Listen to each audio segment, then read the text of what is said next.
स्थान नैनीताल की झील किनारे बसी एक पुरानी हवेली श्याम विला। मुख्य पात्र इंस्पेक्टर रघुराज सिंह, 52 वर्षीय रिटायर्ड लेकिन तेज दिमाग वाला पुलिस अधिकारी।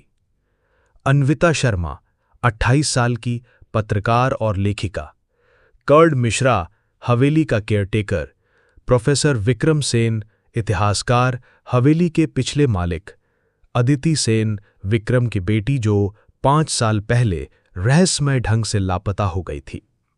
प्रस्तावना: श्याम विला सालों से वीरान थी।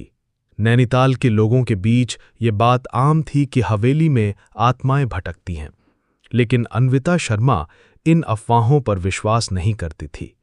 उसने इस हवेली में कुछ दिन रहने का फैसला किया ताकि एक लेख लिख सके, अंधविश्वास या सच्चाई। उसे क्या पता था, वो एक ऐसे राज के करीब पहुंचने जा रही थी जिसे दफनाने की बहुत कोशिश की गई थी। पहला दिन, रहस्यमयी खटखटाहट। अन्विता ने जैसे ही हवेली में कदम रखा, उसे लगा मानो समय थम गया हो। दीवारों पर जाले, फर्श पर धूल और हवा में एक अजीब सी गंध। रात के 2 बजे उसकी नींद एक खटखटाहट से खुली। ऐसा लग रहा था जैसे कोई अंदर से अलमारी पीट रहा हो। अन्विता ने हिम्मत कर दरवाजा खोला। वहां कुछ नहीं था, लेकिन अलमारी के नीचे से एक पुराना लिफाफा मिला। उसमें लिखा था, मैं जीवित हूं, मुझे बंद किया गया है, विक्रम ने मुझे कैद किया है। दस्तखत थे अदिति के। दूसरा दिन, इंस्पेक्टर से मुलाकात। अन्विता इस खत को लेकर पास के गांव में रहने वाले रिटायर्ड इंस्पेक्टर रघुराज से मिलने गई। उन्होंने अदिति का नाम सुनते ही चुप्पी साध ली। 5 साल पहले, रघुराज बोले, अदिति अचानक गायब हो गई थी। प्रोफेसर विक्रम ने कहा था कि वो लंदन चली गई है, लेकिन न कोई टिकट न पासपोर्ट, कुछ नहीं मिला। मैंने शक किया था, लेकिन सबूत नहीं थे। अन्विता ने खत दिखाया। रघुराज की आंखें चौड़ी हो गईं। हमें हवेली फिर से खंगालनी होगी, उन्होंने कहा।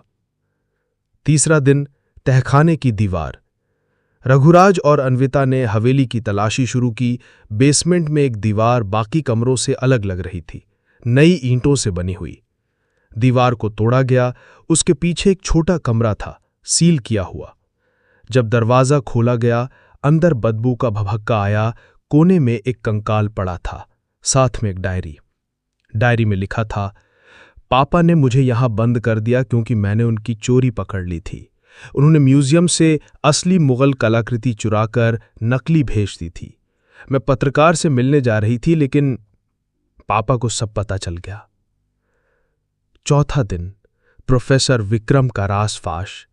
रघुराज ने तुरंत प्रोफेसर विक्रम को बुलाया। वो पहले तो इनकार करता रहा, लेकिन जब उसे डायरी और कंकाल की तस्वीरें दिखाई गई तो उसका चेहरा सफेद पड़ गया। मैंने अदिति को नहीं मारा, वो खुद ही वो रुक गया। खुद ही क्या? रघुराज गरजे। उसने कहा था कि अगर मैंने चोरी का सच ना बताया तो वो मुझे पुलिस के हवाले कर देगी। मैंने गुस्से में उसे कमरे में बंद कर दिया।